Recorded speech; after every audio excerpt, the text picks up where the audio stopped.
mais ou menos assim. Hebreus foi uma carta escrita entre 60 e 70 anos depois de Cristo. Não se sabe ao certo quem é o autor de Hebreus. Fala-se de Paulo, fala-se de Apolo, fala-se de Lucas até, mas a gente não sabe exatamente quem escreveu. Particularmente, eu acho muito parecido com as cartas de Paulo, pela profunda sabedoria que é ministrada ali, eu até acredito que seja de Paulo. Tem uma forte ligação com o Velho Testamento também, e Paulo era um estudioso, né, da lei de Moisés. O contexto da carta de Hebreus é uma carta escrita por uma igreja em perseguição. Eram alguns judeus que se converteram à fé em Cristo e estavam agora passando por perseguição e uma pressão muito forte para voltar à lei de Moisés, para voltar ao judaísmo. Essa era a realidade e abandonar a fé. Muitos estavam desanimados e tentando voltar para a lei, para se livrar dos sofrimentos que estavam vindo por causa da fé em Cristo Jesus. Isso perfeitamente cabe aos nossos dias. Alguns estão desanimados entre nós. Alguns estão tentando voltar à velha vida, de alguma maneira ou de outra, que vivia antigamente, porque está sentindo um fardo muito pesado no Evangelho de Cristo. E por que eu quis trazer esse contexto? Porque é exatamente sobre a obediência dentro do sofrimento e do propósito que Deus tem, que é a mensagem de hoje. Hebreus capítulo 5. Nós vamos ler a partir do 7 hoje. A partir do 7. Dentro desse contexto, o autor está escrevendo para uma igreja perseguida, para uma igreja desanimada, para uma igreja que tenta voltar às coisas antigas. E aí o autor, ele tenta lembrar esses irmãos das promessas de Deus e encorajar eles a estar firmes de novo nas promessas do Senhor. Ainda que seja mais fácil voltar, é mais valoroso e tem mais recompensa quem se mantém na fé. Então nessa noite, talvez a minha estada aqui no púlpito nessa noite é te encorajar, te motivar, a te animar, a ficar firme, irmão, a voltar às práticas do primeiro amor, a voltar a amar a Cristo como você já amou um dia. Amém? Amém. Amém. Glória a Jesus. Versículo 7 em diante, nós vamos ler até o 10.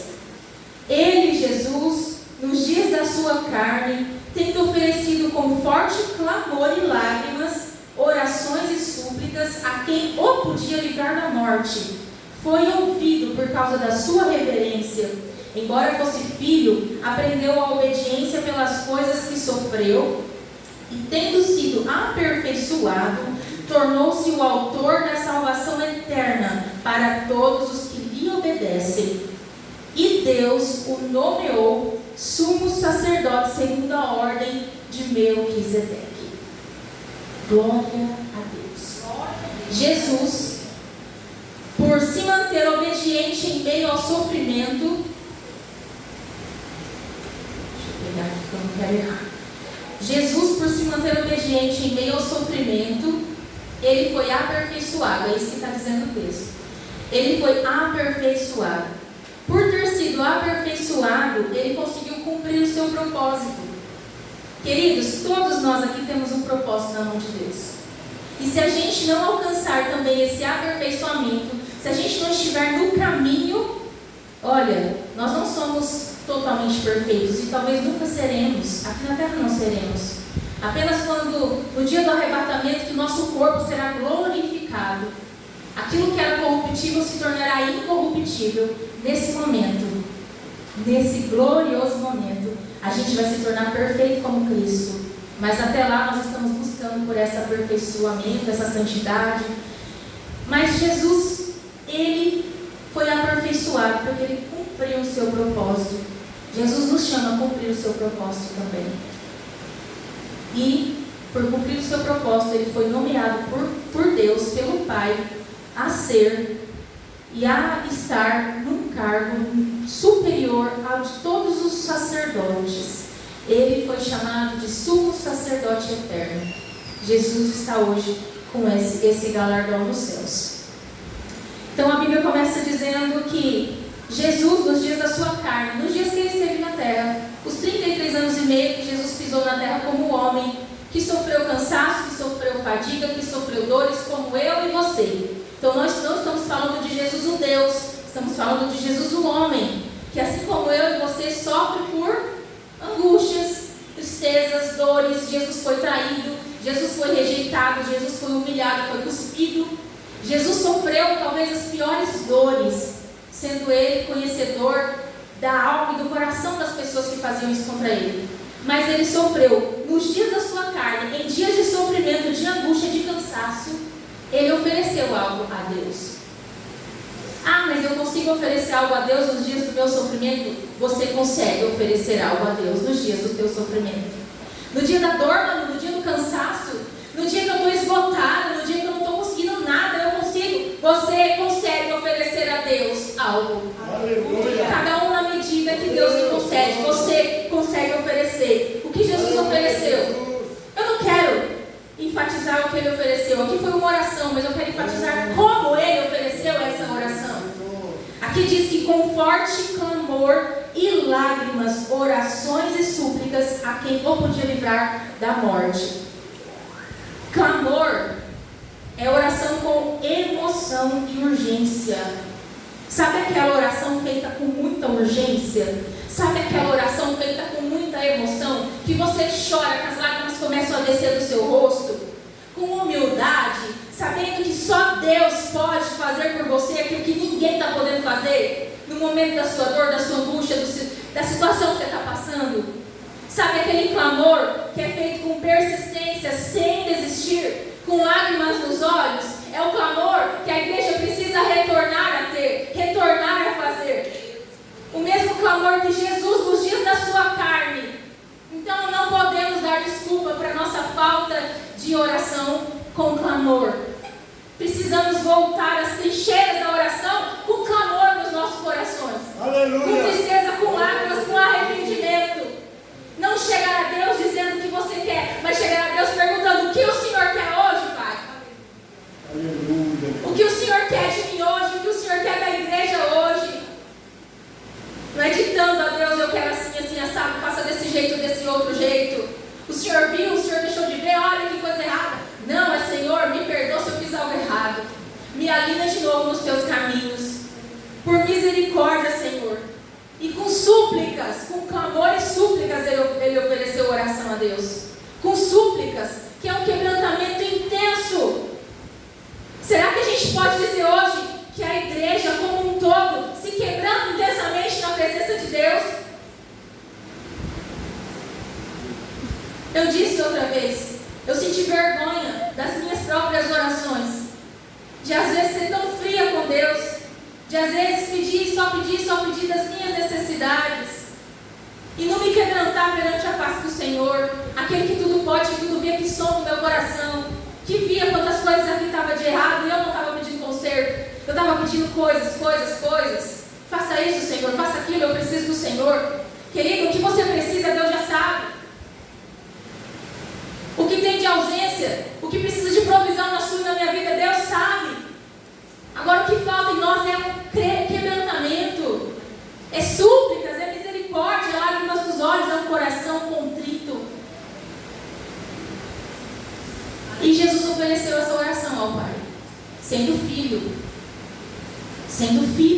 de Deus. Ele ofereceu essa oração com lágrimas, forte clamor e súplicas. E ele ofereceu essa oração ao Pai, ao único que pode livrar da morte. Às vezes a gente não está nem oferecendo oração, está oferecendo uma conversa com uma amiga. Você está oferecendo e gastando seu tempo com coisas e com pessoas que não podem te ajudar. Podem camuflar talvez uma dor, um sofrimento, mas não pode te dar uma direção. Não estou falando que você não pode ter amiga, e amiga é ótimo, é delícia ter amigas. Sentar numa mesa, tomar café e conversar, isso é delicioso. Mas quando você precisa de algo que é mais estreito e é difícil, é só Deus, queridos. É só Deus que pode nos dar. Aleluia. E Jesus orou, por quê? Porque o Pai podia o livrar da morte. E olha o que o texto diz, e ele foi ouvido por causa da sua reverência. Aqui está falando que Jesus orou para Deus o livrar da morte e foi ouvido.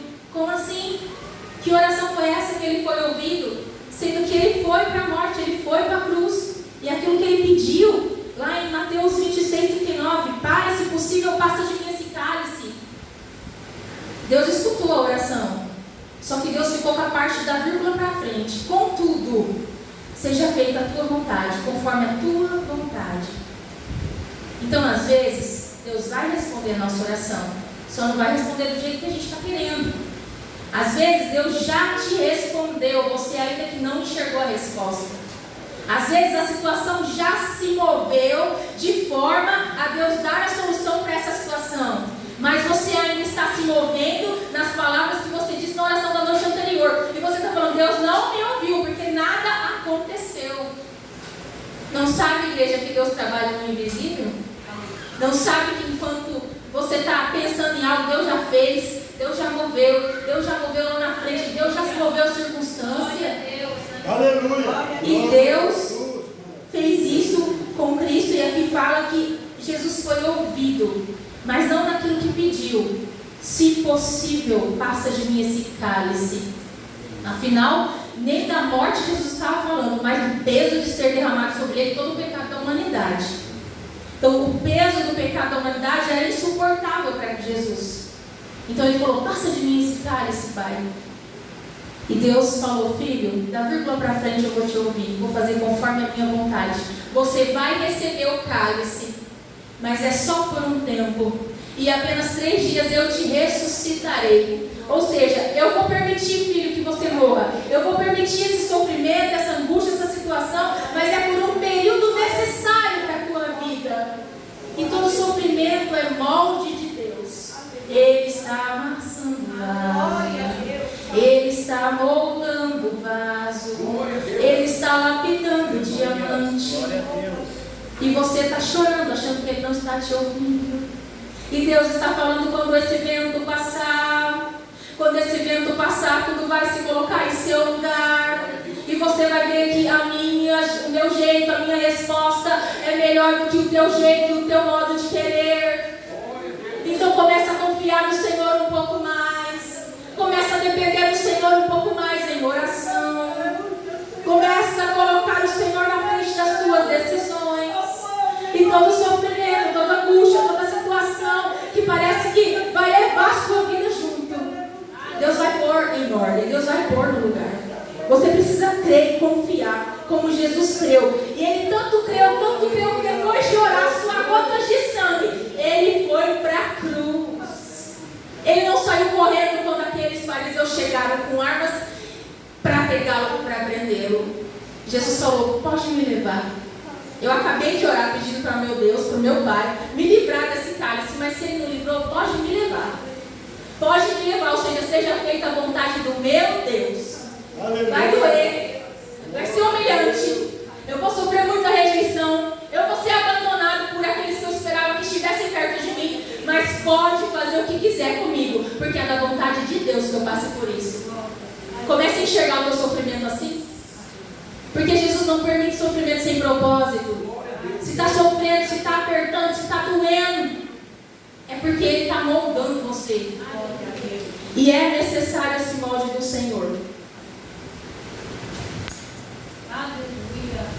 Extremamente necessário o moldar do Senhor na nossa vida. Em Mateus, capítulo 16, no verso 24. Pode pôr, Wellington, se você puder. Capítulo 16, no verso 24, vai falar de carregar a cruz. Jesus disse aos seus discípulos, se alguém quiser vir após mim, depois dele, eu vou, Jesus vai e você vem atrás dele. Renuncie-se a si mesmo. Talvez a parte mais difícil de ser cristão. Renunciar a nós mesmos. Tome a sua cruz e me siga. Renunciar a nós mesmos é mais difícil que renunciar ao pecado da fornicação.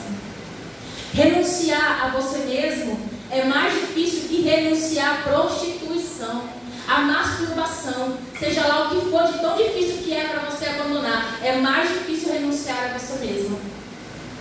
O ego da gente é tão forte que ele não quer morrer. Ele não morre. Ele precisa ser crucificado, como diz em Gálatas 5:24. A nossa carne, ela precisa ser crucificada todos os dias, aqui hoje, amanhã eu estou livre dela. Não está. Ela vai te pegar de novo. Crucifiquei um mês já. Um mês crucificando a minha carne, negando a mim mesma, dizendo não às minhas vontades. Pois no dia 31 ou no dia 1º do mês seguinte ela vai cair de novo, viva de novo. Os hormônios não se convertem. Hormônio não se converte. Carne não se converte. Alma não se converte. Deus, poder. E a cruz não é do marido. A cruz não é da sogra. Nossa, não! A cruz não é aquele filho que te dá trabalho. Oh, eu achava que era. Não é. Quando Jesus tomou aquela cruz pesada e estava caminhando sentido ao Gólgota, onde ele iria ser crucificado, o que representava para as pessoas e para a sociedade quando viam Jesus passar carregando aquela cruz? Olha, ele vai ser crucificado. A cruz é o motivo, é a razão da sua morte. Cruz é o símbolo da morte de Cristo. Então, quando Jesus passava carregando, as pessoas que viam falavam: em pouco tempo, em poucos minutos, ou em poucas horas, esse homem já está morto. Porque eu sei que a cruz que ele carrega é símbolo de morte para ele. Porque ele ia ser crucificado. Ninguém carrega uma cruz para chegar lá e pode ser crucificado no lugar.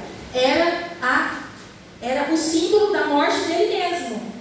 Agora, morrer para ele mesmo. Jesus teve que morrer em carne. Jesus precisou. Era aqui, né? Agora aqui.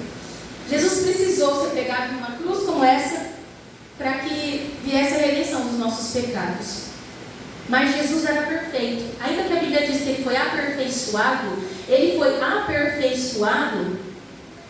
porque ele completou a sua missão. Não que ele não era perfeito. Nós somos imperfeitos, Jesus não. A Bíblia diz que ele nasceu sem pecados e morreu sem pecados. Ele era perfeito, justo, santo e nunca cometeu pecado e nunca houve pecado nele. Aleluia! Glória a Deus. Glória a Mas Deus. ele precisou ser aperfeiçoado. O que era? Cumprir uma missão. Quando ele estabeleceu a sua morte ali pendurado numa cruz como essa, ele cumpriu a sua missão, como Paulo fala. Acabei a carreira, guardei a fé. Completei, acabei. Fiz tudo que eu devia ter feito, fiz a vontade do Pai até o fim. E ele fez a vontade do Pai até o fim. E qual é o fim? A morte de cruz. Só que hoje, você chega aqui falando: eu preciso renunciar ao meu eu preciso carregar a minha cruz. Então vem a pastora Adelina, traz dois cravos bem grandão e põe eu aqui na cruz também. Vou morrer também? Não. Hoje não é a nossa vida, o nosso corpo que tem que morrer, é o nosso eu. É a nossa natureza pecaminosa que tem que morrer. E, de duas maneiras, o nosso eu precisa morrer. Primeiro, o eu da nossa personalidade. Sabe aqueles temperamentos que o ser humano tem? Que é bem famoso, todo mundo já conhece, a internet fala bastante. Tem o sanguíneo, tem o colérico, tem o fleumático, tem o melancólico. O eu dos nossos temperamentos tem que morrer. Quer ver? Você vai se identificar. Olha o sanguíneo aqui. O sanguíneo é aquele que tem pontos bons. Ele é entusiasmado, ele é extrovertido, ele é espontâneo, ele é fácil de se relacionar. Tem uma sanguínea na minha frente aqui, ó. Só que tem desafios para o sanguíneo. E os desafios para o sanguíneo é renunciar à sua impulsividade. O desafio para o sanguíneo é começar a pensar um pouco antes de falar, porque fala tudo sem pensar. É ou não é? Tem sanguíneo aqui? Além da Lu? Então, sanguíneos, vocês precisam... Eu estou falando vocês porque eu não sou. Eu sou totalmente diferente. Vocês precisam o quê? Renunciar a isso. Aprender a pensar, a calcular, a ter paciência antes de falar algo. A controlar a sua impulsividade. Tem o colérico. Vamos ver quem é colérico. É muito focado. É muito corajoso. É muito firme naquilo que faz, naquilo que decide. O colérico decide ponto final. O colérico, ele é estabelecido naquilo que ele pensa. Ele é uma pessoa que eu admiro. Eu admiro os coléricos. Só que olha o desafio do colérico: matar sua impaciência.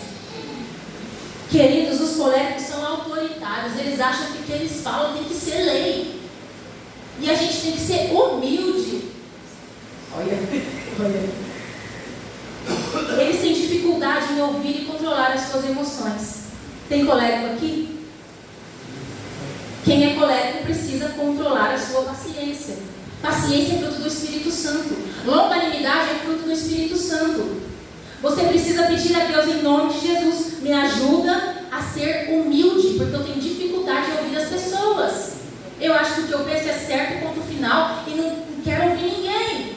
O colérico precisa passar pela cruz também. Esse tipo de temperamento, de personalidade. Olha o melancólico. Vou ver quem é melancólico. Ele é sensível, mas ele é perfeccionista. Ele é bem organizado, metodista, detalhista e fiel nos seus relacionamentos. Tem melancólico aí? Parece lindo, parece que o melancólico já nasceu santo. Só que ele sofre com alguns desafios também que precisam negar, que precisam lançar na cruz. O melancólico, ele gosta de ficar isolado. Mas a Bíblia diz que é necessário congregar. É necessário comunhão entre irmãos. Então, você pode ser melancólico. O que você não pode é deixar o isolamento tomar conta da tua vida. Você pode ser melancólico, mas o melancólico tende a ser pessimista e crítico. Você não pode deixar isso acontecer, porque o pessimista, ele é murmurador. Ele não vê o ponto bom, ele não age pela fé, ele age pelo pessimismo que há dentro dele. É da natureza dele isso. Então, você precisa lançar na cruz o seu pessimismo melancólico. Você precisa lançar na cruz a sua crítica e a sua dificuldade em perdoar. E isso é complicado para o melancólico. Porque ninguém entra no céu se não tiver liberado perdão aqui na terra. Porque Jesus disse: eu não posso te perdoar se você não perdoa o teu irmão. Eu não posso dar entrada para você no céu se nem na terra você fez o mínimo que eu pedi. Perdoe, queridos. Melancólicos, tenham a misericórdia, a humildade de perdoar quem necessário for. Porque vai chegar o dia que não dá mais tempo. Perdoe. E tem o fleumático também, que é o calmo, que é o pacífico, é aquela pessoa totalmente equilibrada, ela é amigável, conciliadora e muito constante. Também parece que nasceu com asa de anjo e aureolinha na cabeça. Mas tem desafio. Esse tipo de gente que tem esse temperamento, eles tendem a deixar tudo para depois. Sabe aquela calma? Ai, eu sou tão calmo. Ai, tá tudo bem. A louça fica amanhã. Ai, isso aí imagina, isso aí a gente faz. Se der problema, a gente resolve. Se não resolver, tá resolvido e pronto. Procrastina. Gente, o fleumático tem que cuidar, porque senão ele não cuida da leitura da Bíblia, ele deixa a oração para depois, ele fala: Deus sabe que eu estou assim, hoje não, Deus me entende, não, Deus me entende, querido. Você precisa dele, ele não precisa muito da sua oração, eu sei que precisa. Então, o teu corpo, o teu jeito de ser vai falar para você deixar para depois, mas você precisa cuidar disso. Ele também é muito passivo. Qualquer pessoa que vier perto dele fazendo alguma coisa, ele já: opa, ainda bem que estão fazendo, eu não vou precisar fazer. Ele tira a mão daquilo que estão fazendo. Às vezes é necessário pôr a mão. Às vezes é necessário ser um pouco mais proativo dentro da sua casa, no seu relacionamento. Ai, minha esposa nunca reclama de nada, por isso que eu não chamo para jantar fora, não chamo para ir assistir um cineminha, não chamo para chupar um sorvete. Ah, nunca reclama. Querido, toma atitude. Talvez a sua esposa só está esperando você tomar essa atitude. Por você ser fleumático, você fica nessa. Tá tudo bem, tá tudo bom. Daqui a pouco dá um problema grandão na sua casa, porque você não vigiou. Falta de iniciativa. Esse fleumático também, ele evita confrontos em excesso. Não, o fleumático, ele evita todo tipo de confronto. Tá tendo uma briga ali, ele vira de costas e vai embora. Ele não quer saber de nada. Só que o problema é que às vezes ele é a pessoa certa que Deus quer que entra naquela briga e apazigua aquela coisa. Às vezes ele é a pessoa que Deus está falando assim: vai e resolve. Ele está falando: eu vou entrar na brigaria, vou nada. Ele tem uma atitude boa, mas ele tem que cuidar, porque esse tipo de comportamento, se perseverar demais, ele vai ser passivo ao extremo. E Deus não quer pessoas passivas ao extremo. Deus ama os pacíficos, mas você tem horas que tem que ter atitudes e tomar ação. Não deixar tudo para depois. E o fleumático também, ele não gosta de mudança nenhuma. Ele gosta de ficar do jeito que está. Se a geladeira é aqui, o fogão é ali, vai ficar a vida inteira a geladeira ali, o fogão ali. Ele não vai mudar de lugar no sofá da sala. Eu falo por experiência própria. Ele não vai mudar. Tá tudo bom do jeito que tá. Mas eu sou essa. Eu me vejo assim. Então eu tenho que tomar muito cuidado, porque tem coisas que há necessidade de mudança. Tem coisas que é necessário colocar a mão, intervir, confrontar. Tem coisas que vai ser necessário. E você precisa pedir ao Espírito Santo de Deus para te ajudar a lançar na cruz aquele seu tipo de temperamento que está te impedindo de viver, de carregar a sua cruz e de renunciar ao seu eu. Agora estamos falando de personalidade, coisa dentro de nós. Só que também há um outro tipo de renúncia. É a renúncia das experiências de vida que a gente carrega por situações que vivemos muitas vezes, que não queremos ter vivido, mas vivemos. Aconteceu.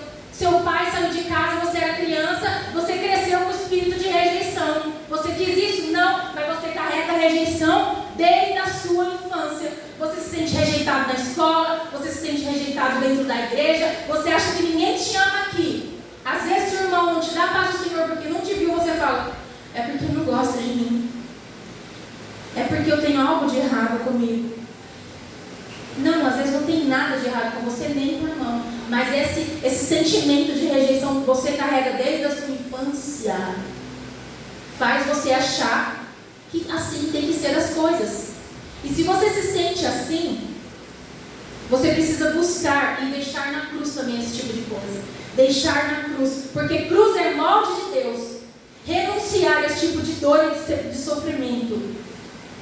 E a experiência do sofrimento varia de pessoa para pessoa, porque às vezes você carrega uma carga espiritual que o outro não carrega. Às vezes sua família vem de centro de macumba, de candomblé, de umbanda, e o outro vem do cristianismo.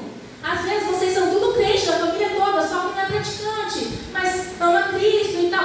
A carga espiritual é muito menor do que aquela que veio do centro espírita, do que aquele que ofereceu sacrifício de bode para demônios. Talvez o seu tipo de sofrimento depende muito da vida que você teve, da sua cultura, do tipo de família que você teve. Então varia muito o sofrimento e as dores de ser humano para ser humano. Rejeição pode ser uma delas. Pressão social pode ser outra. Às vezes você é uma pessoa que se sente oprimido pela sociedade, mas ninguém te oprime. É a vida que você teve, é o histórico que você tem. Você precisa lançar isso nos pés da cruz também. Você precisa renunciar ao seu eu para fazer a vontade de Deus. Às vezes você é uma pessoa que tem muita e sofre muita batalha espiritual. Talvez pela vida que você herdou. Talvez por brechas e portas que você abriu sem saber que eram portas. Talvez músicas que você tenha ouvido até hoje. Os batuquinhos que você gosta. Ai, que divertido. Não tem letra não, é só o batuque. É pela melodia mesmo que ele entra. É pela melodia. Satanás no céu, ele era o dono. No corpo dele fluía notas musicais. Lê ali. Do corpo dele fluía música. E não era música com letra, era melodia. Ele era o líder da adoração no céu. Ele veio para a terra fazer o quê? Fazer com que a música corrompa a igreja. Sutilmente, imagina. É só uma coisinha tic, tranquilo. Cuida, vigia. Cuida e vigia. Às vezes, o seu sofrimento é porque você é uma pessoa que tem dúvidas de tudo. Você tem dúvidas de tudo. Você tem dúvida até se você é salvo. Tem crente que sofre tanto com dúvidas. Leve em oração, irmão. Leve em oração as suas dúvidas e deixe o Espírito Santo responder por você. A Bíblia diz que lâmpada para os meus pés é a sua palavra. Está difícil enxergar? Está difícil entender o caminho? Está difícil ter certeza do que você tem que fazer? Lâmpada para os meus pés é a tua palavra. Onde iluminou? Aqui, vai. Ora a Deus, busca a palavra. Onde que iluminou? Ali, vai. Ora a Deus, busca a palavra. Tenho dúvida. Pai, tenho dúvida, o que eu faço? Ora a Deus, busca a palavra, leia a Bíblia. Iluminou ali, então vai. E de passo em passo, de fé em fé, você vai caminhando. Lâmpada para os teus pés é a palavra do Senhor. Está andando em trevas por quê? Está andando em dúvidas por quê? Coração cheio de dúvida, de amargura, de sentimentos ruins. Não está conseguindo confiar em Deus, não está conseguindo confiar no pastor, não está conseguindo confiar no irmão que está falando para orar por você, está duvidando de todo mundo para você é do diabo.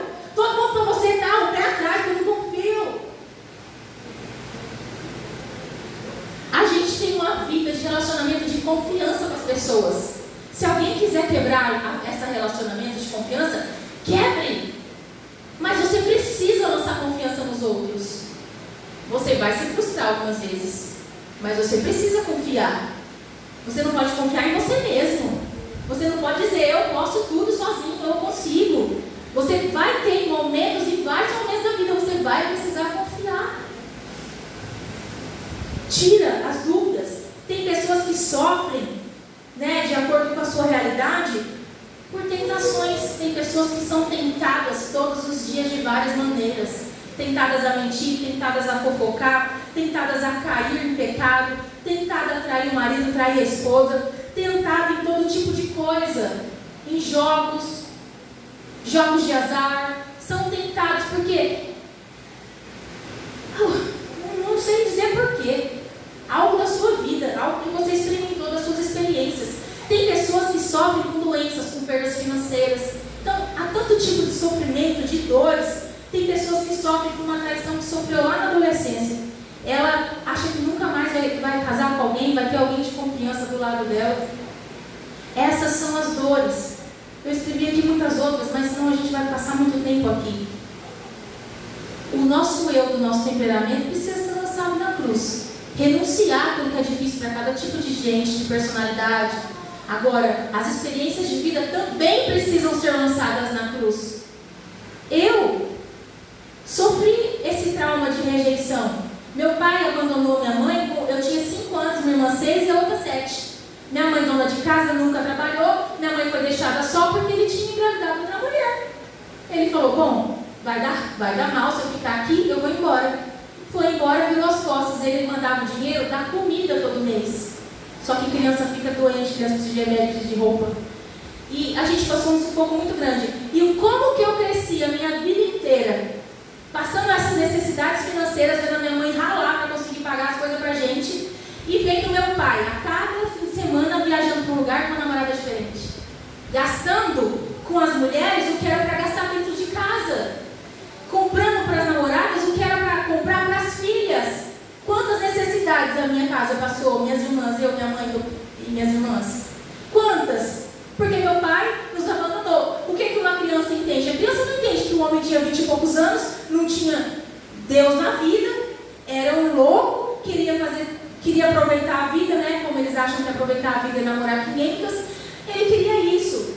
E uma criança entende a cabeça de um adulto assim? Não entende. Só entende o seguinte, eu tenho um pai e ele me deixou. Eu tenho um pai e ele não me valoriza. Eu tenho um pai que não me amou o suficiente. Eu não fui amada pelo meu próprio pai. Então eu cresci com um sentimento de rejeição. Muito tempo eu vivi com esse sentimento, até mesmo dentro da igreja. Olha, teve uma festa, não me chamaram. É porque eu sou rejeitada. Mas tudo por causa desse sentimento. Era isso que eu sofria. Era isso que eu pensava. Até Jesus tocar na minha rejeição. Até Jesus entrar dentro de mim e me curar. Até Jesus mover em mim.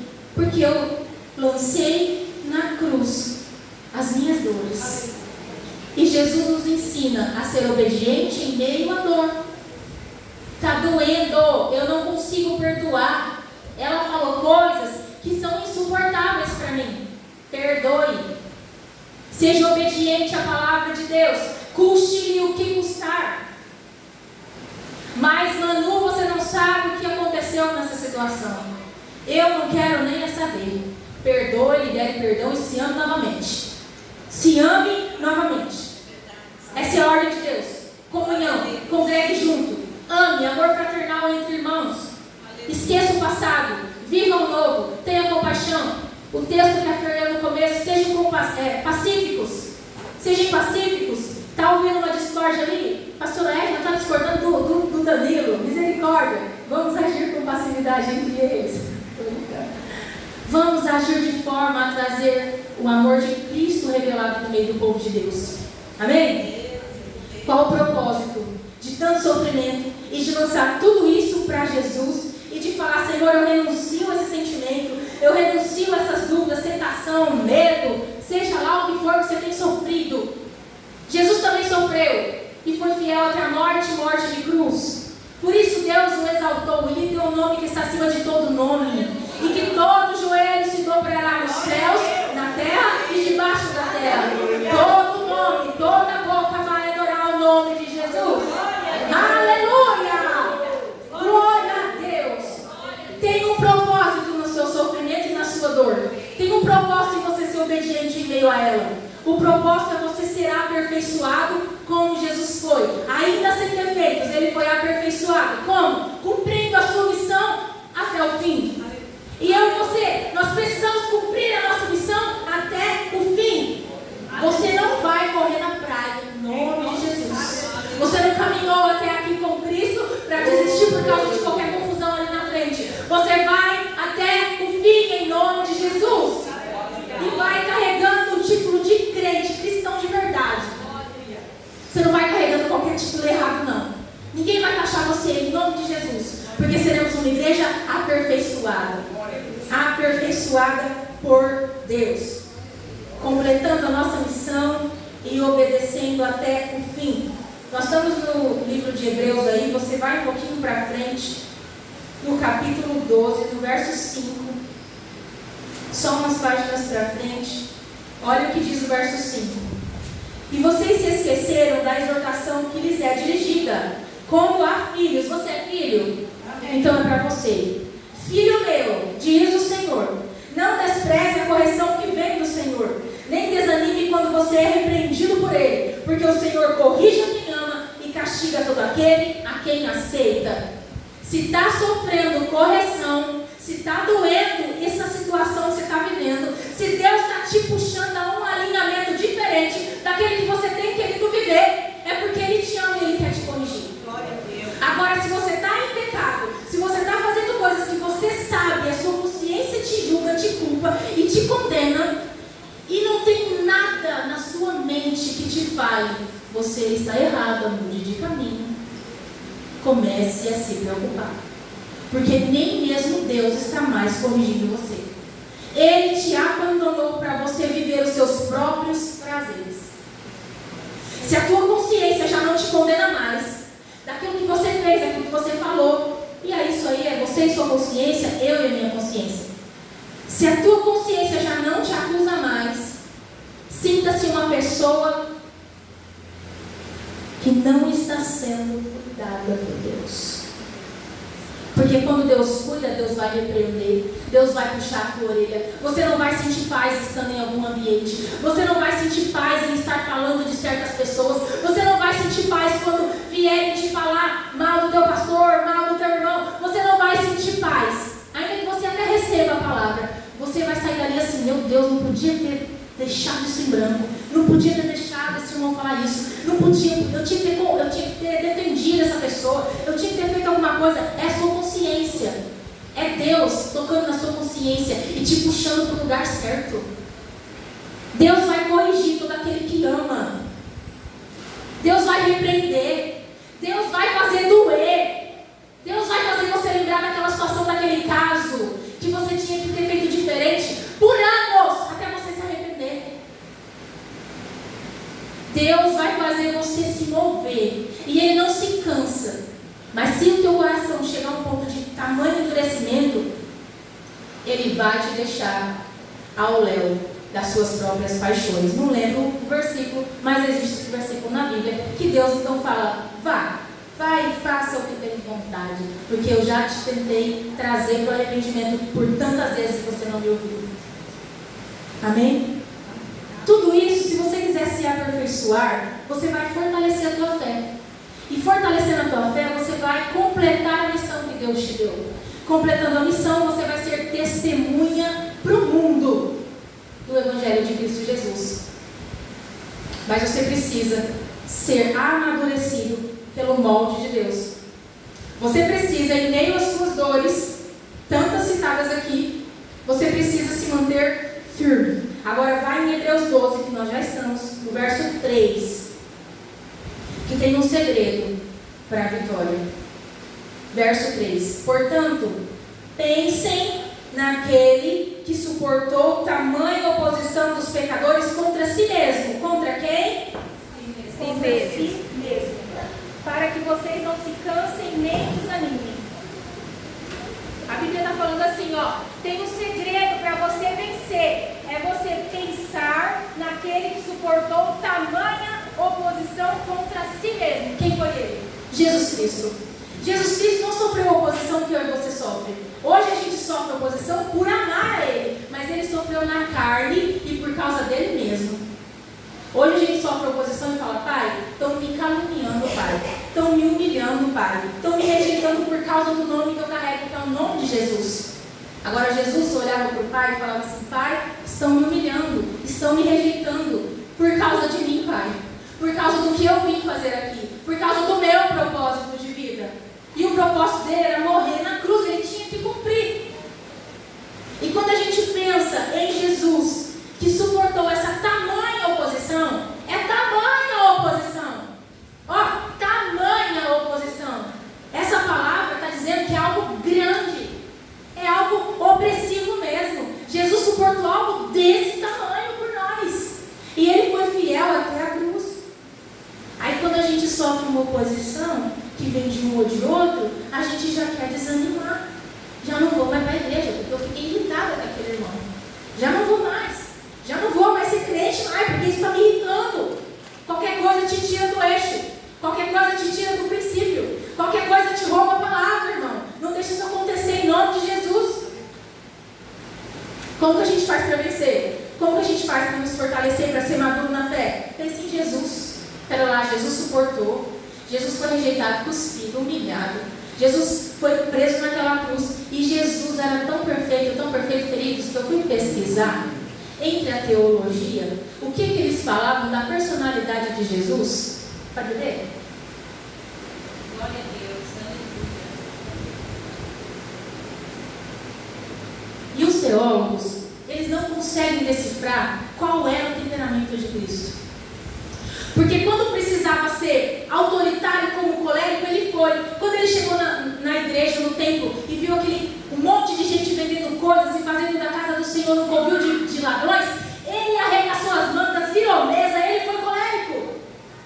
Só que quando precisou chorar por Jerusalém, ele foi um melancólico.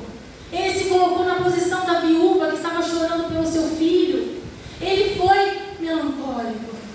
Quando precisava ter outro tipo de temperamento, Jesus era equilibradíssimo. O que Jesus nos ensina? Que você pode ter ou não ser alguma coisa, de algum jeito. Mas o que você pode ser aprendendo com ele é ser equilibrado. Você está numa discussão, não tem jeito de sair, não precisa gritar nem ofender. Tenha uma posição, seja equilibrado, seja respeitoso. Estão te humilhando, calma, vai passar. Calma. Estão fazendo isso, fazendo aquilo, respira fundo, meu filho. Não vai falar assim na lata não, sanguíneo. Sanguíneo. Respira fundo. Respira fundo. Para, pensa. Chama o Espírito Santo. Jesus, não tem como definir Jesus, ele é indefinível. Jesus é indescritível na sua personalidade, porque ele sabia ser tudo, ele sabia agir de todas as maneiras, de forma correta, dentro de cada situação. E aí, como que eu faço para vencer eu mesma, Manu? Olhando para Jesus, pensando naquele que suportou tamanha oposição dos pecados contra si mesmo. Ele suportou, foi por mim, ele suportou, foi por você. Então, quando alguém te machucar, quando alguém falar algo que você não concorda, pense em Jesus que suportou tamanha oposição por nós. Pensar em Jesus é o segredo da vitória. Isso tudo se você quiser o aperfeiçoamento. Agora tem outro caminho. Se você não quer obedecer. Eu estou passando por situação, Manu. Eu estou passando coisa. Está acontecendo caso que eu não quero fazer conforme a Bíblia me ensina. Eu estou já cheio de ser crente, porque crente só é pisado, crente só é humilhado. Tem desses. Tem desses e talvez você conheça. Tem desses, graças a Deus não aqui, mas nós sabemos que existe gente cristão e que pensa dessa maneira. Ele está querendo o quê? Agir em desobediência. Escolher, eu escolho, é uma escolha. É uma escolha. Eu quero frisar isso para você. Ser obediente ou ser desobediente é uma escolha. Faça o que mais te dá prazer. Só que o desobediente sofrer a perda das bênçãos. O desobediente vai ter um afastamento de Deus. Porque o relacionamento com Deus é para quem obedece, é para quem ama, é para quem quer viver a palavra. Não quer viver? Deus vai se afastar. Vai perder a paz interior. Estou já avisando aqui. Vamos avisar no púlpito a palavra de Deus. Ela fala, para os desobedientes não haverá paz. Você vai ser perturbado em tudo quanto é coisa na sua vida. Você vai ser perturbado com a sua família. Os filhos não vão dormir à noite. Vai ter problema no serviço, vai ter problema no trabalho, vai ter problema em conta, vai ter problema, vai perder a paz. Isso não é ameaça. Ah, então Jesus está me ameaçando então. Então eu quero ver, Jesus está me ameaçando. Não. Você tem tudo isso sem Jesus. Você uma vez veio para Jesus e ganhou as bênçãos. Agora você está querendo se retirar. Se retirando, você ganha de novo a velha vida. Seja bem-vindo à velha vida. Afastamento de Deus, problema no relacionamento. Colhe o que planta. Você vai voltar a colher o que você planta. Você vai voltar a ser quem você era? Por desobediência? Vai voltar a colher aquelas maldições que você colhia. Fica à vontade. Ninguém tem nada para falar para você. Fica à vontade. E escravidão espiritual. Você vai começar a ter visita de quem você não quer na sua casa. E eu não estou falando de ser humano, não. Os desobedientes vivem em perturbação constante. Não estou falando de crente que o diabo vai tentar, não, hein? Eu estou falando de perturbação constante espiritual. Esses dias eu ouvi um testemunho de um homem que dizia que um dia ele desenhou uma figura na parede e que essas figuras se tornavam demônios. Todos os dias os demônios saíam daquela figura que ele tinha desenhado e atormentavam aquele menino de infância até a juventude. Esses demônios perturbavam a vida dessa criança. Tormento maligno dentro da própria casa. Até uma serva de Deus ir lá e quebrar toda a maldição. Por quê? Porta aberta. Porque alguém ali fez o que não devia fazer. Deu portas e portais espirituais se abriram. A maldade, o demônio, o Satanás, tudo que ele carrega entrou junto. E aí vai trazendo um monte de amargura, de sofrimento. E para terminar, a morte espiritual. Morte espiritual, ou também chamada segunda morte. Amém? Amém. Foi um pouco pesado, mas foi a palavra que o Senhor me deu. Glória a Deus. Queria louvar aquele louvor que vocês sabem cantar, Santo Espírito. Vocês podem louvar? Glória a Deus. Por mais dura que tenha sido a palavra, irmãos, vocês viram que foi lida a palavra de Deus. Vocês viram que é a palavra de Deus.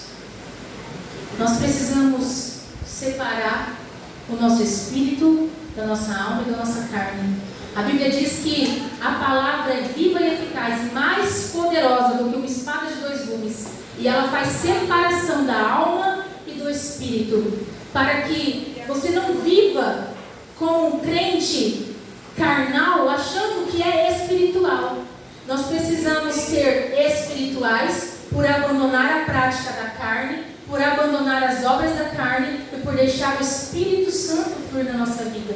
E por deixar o Espírito Santo, pode começar, por deixar o Espírito Santo dar as decisões que você tem que tomar no teu dia a dia.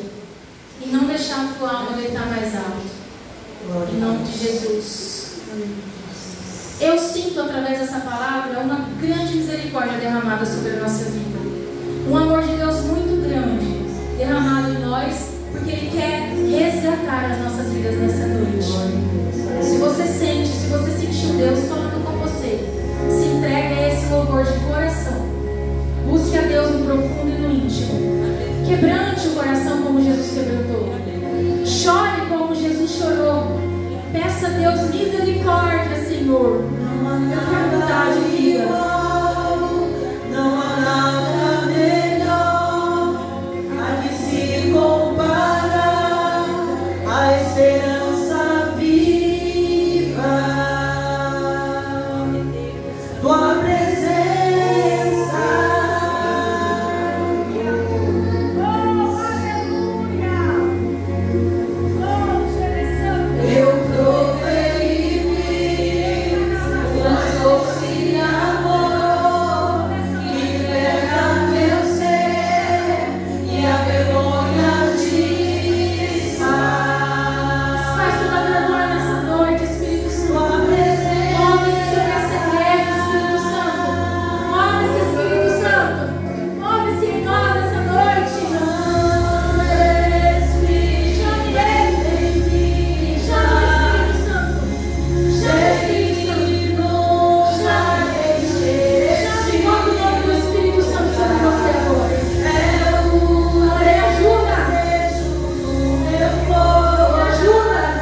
te amam nessa noite. Prova dele, experimenta ele. A presença dele para ser experimentada. Experimente o Espírito Santo. Espírito Santo, nos dê experiências com o Senhor. Inunda a nossa vida, inunda essa igreja, inunda de presença santa, inunda, Senhor. Ajuda-nos nos meios dos nossos sofrimentos, ajuda-nos nas dores do teu contrário, ajuda-nos nos levanta. Nos levanta, Espírito Santo, para te adorar. Amadurece a tua igreja, Jesus.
Desistir em meio ao sofrimento, nós vamos até o fim como Jesus foi, nós vamos resistir como Jesus resistiu, nós vamos ser fortalecidos. Você está sendo fortalecido agora, você está sendo fortalecido agora pelo Espírito Santo.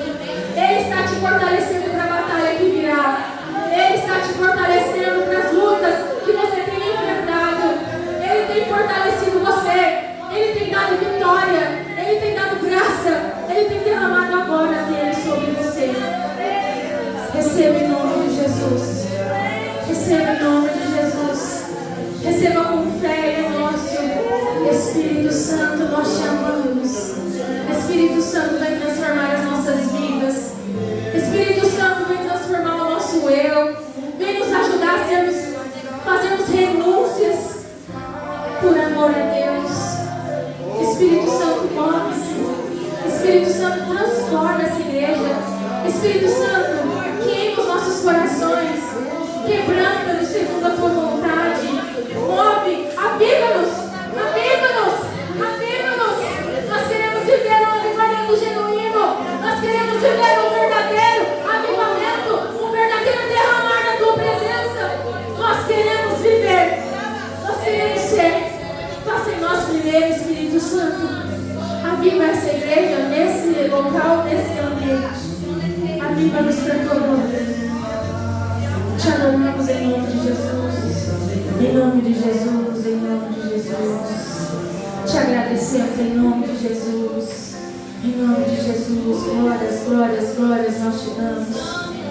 Glórias nós te damos, Espírito Santo. Tu és maravilhoso, Tu és Deus. Senhor é honrado nesse lugar. A Tua presença é desejada nesse lugar. Só o Senhor pode nos direcionar. Só o Senhor pode nos ajudar. São tantas lutas de tantas as maneiras, Senhor. Tantas afrontas, meu Deus. Mas só o Senhor nos fortalece. E com a Tua força nós vamos romper. Nós vamos vencer. Nós vamos libertar os cativos. Abrir prisões dos oprimidos. Nós vamos salvar uma cidade. No Teu nome, Jesus. No Teu nome, essa igreja vai transformar Pirapozinhos. No Teu nome, essa cidade será conhecida como a cidade do avivamento. No Teu nome, seremos avivados. No Teu nome, faremos milagres, maravilhas. No Teu nome, operaremos em curas. No Teu nome, dons serão derramados aqui. No Teu nome, pessoas simples se tornarão pessoas honradas. Em nome de Jesus. Em nome de Jesus. Amém. Amém. Glória a Jesus. As palmas vão no nome